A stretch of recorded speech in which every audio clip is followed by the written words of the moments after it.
Welcome grade 3. Today we will talk about floods. In the previous lesson we said that floods caused by what? By a lot of rains falling from a sky in a short time. Okay?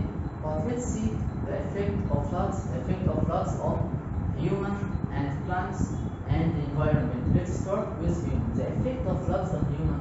It causes contamination. Contamination means pollution. Contamination means pollution of drinking water sources. It makes rivers and ponds or the source of water become polluted, not clean. So we can't drink this water. As we see in this picture. It's a contaminated water or the polluted water. The effect of floods on plants and animals. It causes the death of plants, and the death of animals, Because of what? Because of or due to destroying their habitat. Its home become damaged, so they can't live anymore. Number 3, the effect of floods on the environment. It causes rivers to overflow. The river moves normally. So when it has an excess water from rains, so the rivers become to overflow.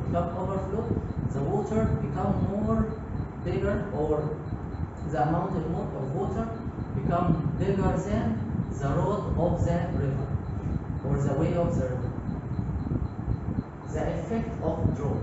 The second thing is called drought. Drought means there is no water. So the effect of drought on human.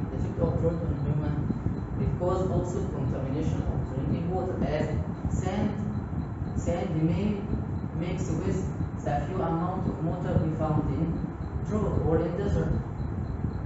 So it causes contamination of drinking water sources. The effect on plants and animals. It causes the death of plants and animals. Also due to destroying their habitats. Their homes were damaged. The effect of drought on the environment. It causes rivers and lakes to dry up. There is no water in the river or in the lake. Identifying the impacts of floods or the effect of floods. The effect on the environment. Beaches are washed away. As we see this picture, the beach of the sea, back and back, go more back and back as water hit it. So the shore of the beach, go back more and more again. Number 2, animals leave their habitats.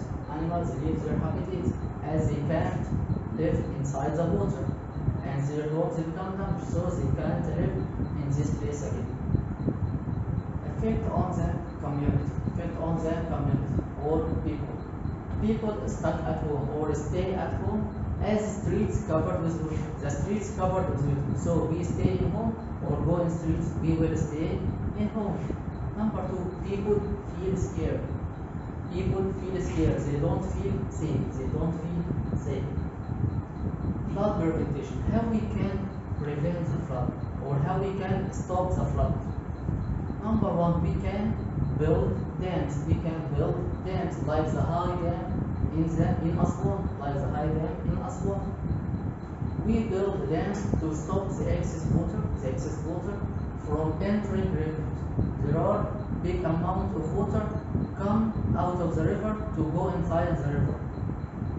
So we build dams to prevent the excess water from entering rivers or canals, to prevent water loss or to prevent the overflow of the river. Number 2, sandbags. We have a bag, so we fill it with sand. And put these sandbags in front of doors. So water is diverted around them. So we use sandbags to stop the water. When we put the sandbags, so water can't move through it, so water stop around it. Water stop around it. Number 3, canals. Canals. Flood water diverted to canals. Flood water diverted to canals, rivers, to move the water away from the city flowing. The water of the flood, eh, move randomly, okay? So we make a way, or we make a road to this water. We make the road of this water again, to make water go inside this road and go away from the city. That's called canals. That's called canals. Okay? That's all for today. Thanks for watching. Bye.